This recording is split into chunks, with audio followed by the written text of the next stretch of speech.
I talked about choosing between art projects.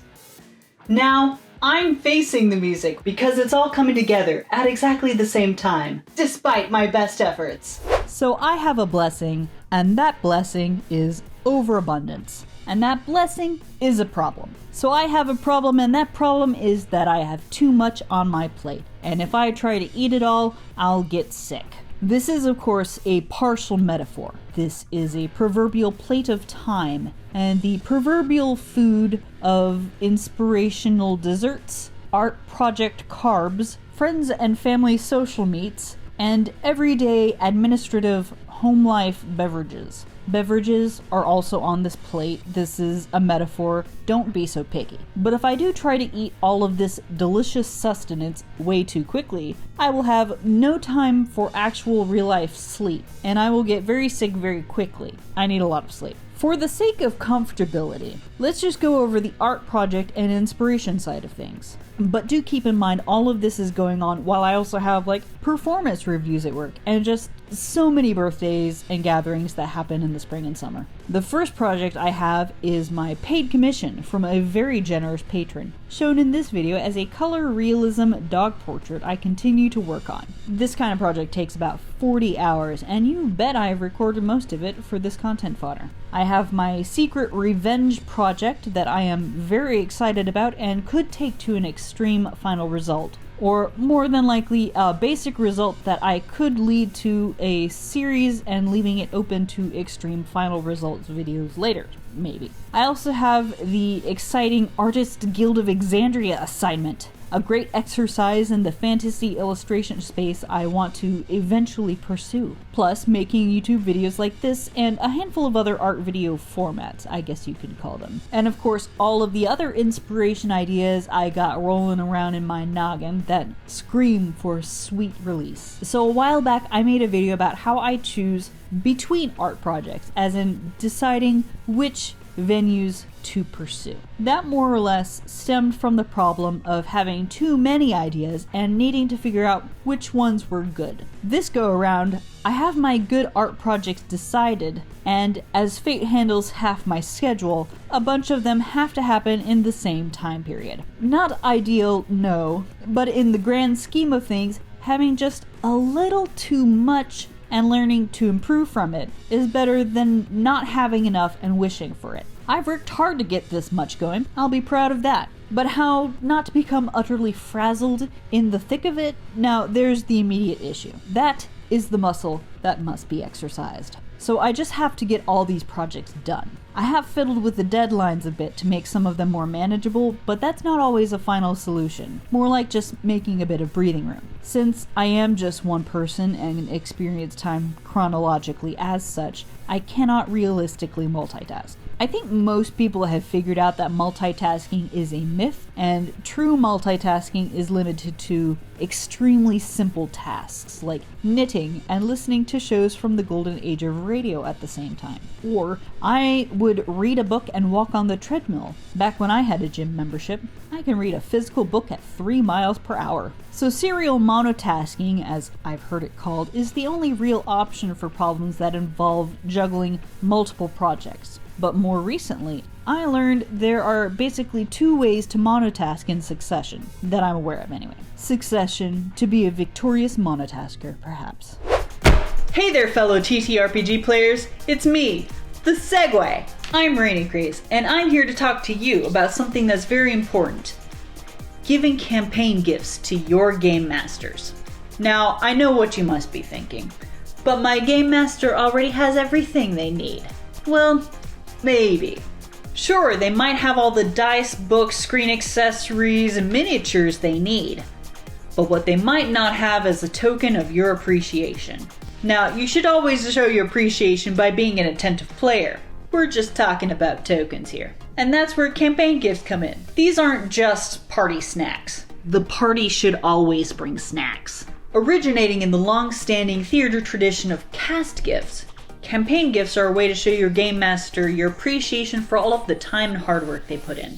They're a way to say thank you for running this amazing campaign for us. And it doesn't have to be huge. A simple card or handwritten note can go a long way. But if you have options and really want to show your game master how much you care, you can get them something a little extra. Might I suggest a gift card to your local game store? Probably to buy more miniatures. A subscription to a gaming magazine like Arcadia, Codex by The Gauntlet, or Tabletop Gaming Magazine. The classic mug or t-shirt with a running joke from your campaign. More miniatures! If your GM is anything like mine, there can never be too many miniatures. Never. Maybe a fancy wood-burned map of the world your game master has created. And perhaps a custom art poster of your party, an important scene in the campaign, or an NPC that's special to your game master's heart. And on that note, may I further recommend that custom art be from Rainy Craze Commissions. Rainy Craze Commission art is a great way to show your game master that you appreciate the world that they've created for you. It's a way to say, I love the work you've done and I want to remember it forever. So don't leave your game master in the dark about how you feel. Check out Rainy Craze Commissions, available on Ko-fi now. And if you sign up for the Rainy Craze VIP newsletter, you can enjoy a complimentary 30% off any commission or product for life. For life! So what are you waiting for? Start planning your Game Master's campaign gift and check out Rainy Craze to claim your commission slot. Links in the description. But no matter what you choose, make sure it comes from the heart. Your Game Master will appreciate the gesture, and it will give them that bardic inspiration they need to keep running amazing games. Now, back to me.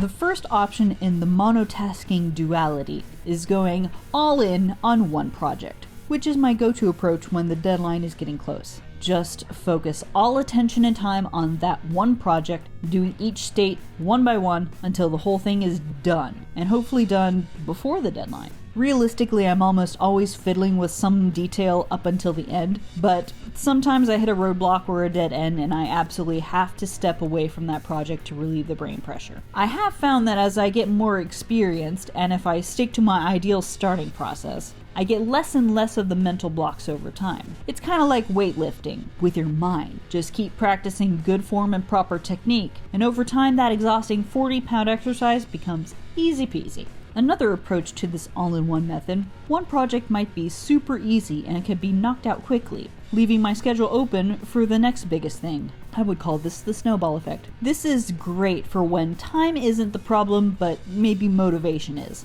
Like if I'm having a really hard time with a migraine or something and I can really only do small things, or otherwise feeling completely lazy and need to build up momentum. Fun fact, the snowball effect can be used in many areas of your life. Can't clean a whole house? Just make the bed. Can't cook to save your life? Learn to boil pasta first. $150,000 in consumer debt? Start by not getting more debt, for crying out loud, and then kick out that smallest total bill to free up a few more monthly dollars to save up and tackle the next biggest bill, and so on and so forth. Seriously, it is so much easier to handle the big things when there are not dozens of tiny things buzzing around to distract and frustrate you. It's pretty much changed my life. The snowball effect is awesome.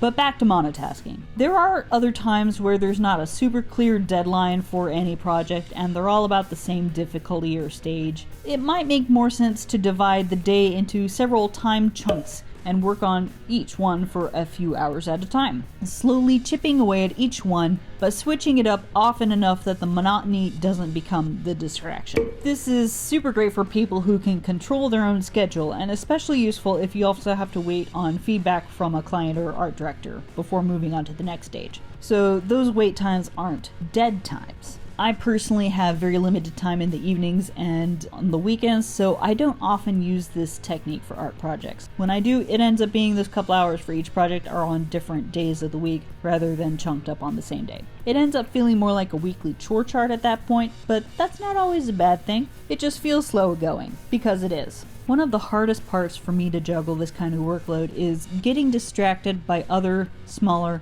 but not very necessary projects. For example, I really need to get this script done for this video, but I am yearning to reorganize all the dresser drawer contents and to sew more cord organizers from literal shiny fabric at my feet. Could I use more cord organizers? Yes, absolutely. I have more cords that need organizing, and this would work and be fun. But I don't need to do that right now. Also, spousal unit has taken over the table, and I'm just not into hand sewing. I need to get this script done, and then I need to get more painting done so that I have sufficient progress to show over the course of this video. So, bonus functional life tip. I'll tell you how I handle distractions, tiny notes, and browser tabs. Anytime I have the sudden, urgent question about tree bark, or I think of something I need to buy, an idea for a project, a task that needs doing, or something that otherwise I could or should do but is not an immediate need, I write it down on a sticky note. Or for shopping items, I open a browser tab for the thing. And I do this at work,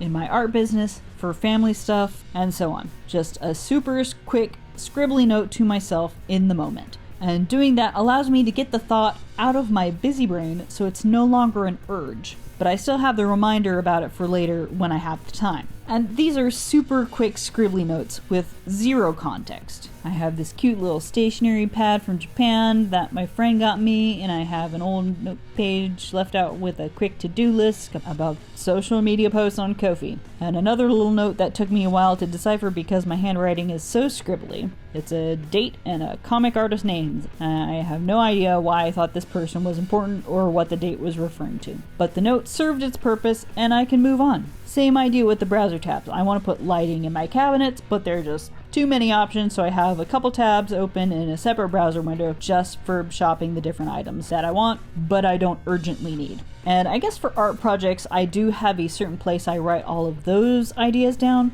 but other than that, I'm really not particular about how I get my thoughts out. So that's how I deal with the false urgencies in my mind. Oh, and putting away the shiny distraction fabric out of sight really helps. Although sometimes I get a distraction in the form of house cleaning urges, and I really haven't figured out a way to productively overcome that. And sometimes I will end up just cleaning instead, but then my house is cleaner, so I still sort of win. And before I know it, half my script is done. Again, actually I did this whole other script, but it really didn't have a point, and it came across as really whiny. And then editing this one there and back again, so this is kind of sort of my 5th attempt at a script. And that's another thing I kind of learned recently. When I'm in control of the deadline, and I have learned how to do better, I can scrap the thing and make the better version. I do not have to commit to my own mediocrity. I don't know if that's particularly useful to anybody else, but it felt like a breakthrough to me. Looking forward in my calendar so that I can try avoiding this same multiple project messiness, I am not doing Art Fight this year, even though I had a lot of fun last year, and I'm skipping that this year so I can make progress on my other goals. Maybe I'll be able to come up with a plan for next year. And I also think I will not be doing Vlogmas because I want to deliberately enjoy all of the holiday activities, and Vlogmas sure do be taken up all the time. However, I am making plans for an art video sprint. Very much like what I did for Vlogmas, but in the summertime maybe? Still planning it, but definitely using dice to roll up characters, probably focus on bust-type portraits, and maybe trying out a few art styles like, I don't know, Valentina Romana, Caravaggio, Lisa Frank, and so on. Or, if I pick just one art style, I could make measurable progress that way.